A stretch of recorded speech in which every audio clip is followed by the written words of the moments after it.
So let's move on to stage 2, which is putting a foliage ring on top of your lovely mossed base.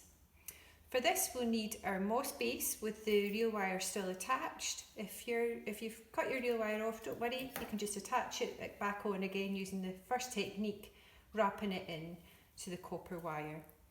We're going to need our cupressus and we're going to need our blue noble too. We'll leave the eucalyptus till a wee bit later. So what we're going to do is we're going to take our blue noble fir to start with. It comes on a big massive branch, and what I've done is I've chopped off the wee bits that are usable for you. So I've got one piece. This piece is about 15 centimetres to about 20 centimetres. So I've got one piece here, and what I'm going to do is take the needles off the bottom section of it. That's because this wee kind of stem will end up being in the moss, and it just means that it can drink. It's like when you put flowers into water, you always take off the leaves from the bottom section just so it doesn't ruin the water. Okay, so I've got one wee section there. I'm going to get another section of fir,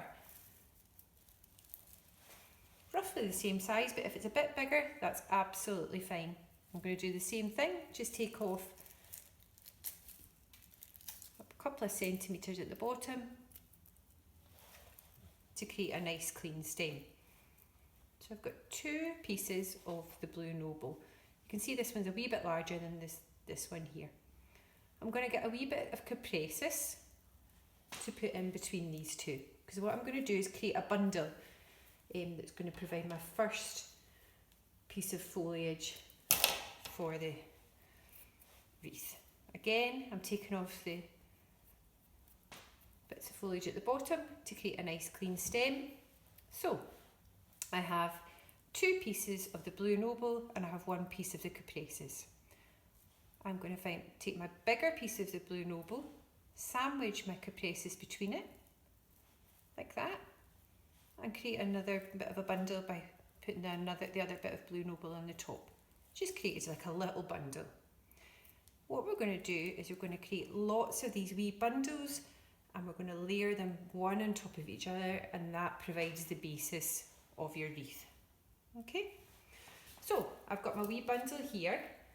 I've got my reel wire still attached, and what I'm going to do is place it at a slight angle, not like that, but a slight angle into the moss. So see how that's kind of firmly going into the moss. As what we're going to do is wrap the reel wire around with a lot of tension, because you want this to remain in place. Okay, so I'm wrapping it maybe actually 4 or 5 times just to make sure it's really in. And when the next bundle goes on top, these stems will really get right into the moss and create that moisture well that it needs. So that's the first piece, the first bundle on my actual foliage. Now it's just a case of building these bundles up and going round, again always working in the same direction. I like to work clockwise, some people like to work anti-clockwise, but always work in the same direction, keeping your reel wire attached. Right, we'll do another one. I've already taken the wee bits of foliage off the bottom of these. That's my bigger piece of the blue noble. I've got a bit of cupressus. Now this time I put last time I put the cupressus one direction, I like to do it a different direction just to create movements the opposite way round for this next bundle, and then I sandwich it with the other one on top. That's my wee bundle made. Now what I'm going to do is I'm going to lay it gently on top of my last bundle. See how that's building that up?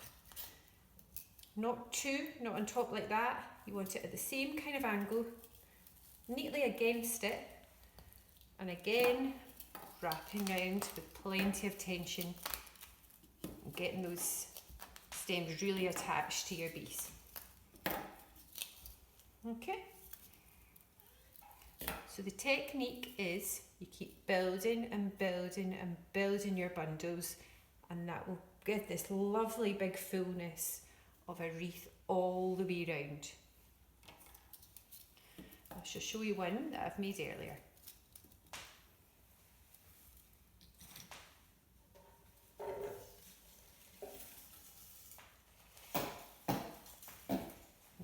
move this to the side so it gives you a better idea. And this, every time this has been built up and built up and built up. And what you can do is you feel if there's any places you think maybe needs a bit more fullness, what you do is you can then add in another bit. And you can put it on the ground, put it on a clear bit of worktop. Just put it somewhere that you can actually see it, even hold it up against a wall or a door or something like that, and that means you can see the shape that it's forming. It's a nice natural material, so just go with the flow of the material. Don't get too over worried about how it looks, because trust the technique.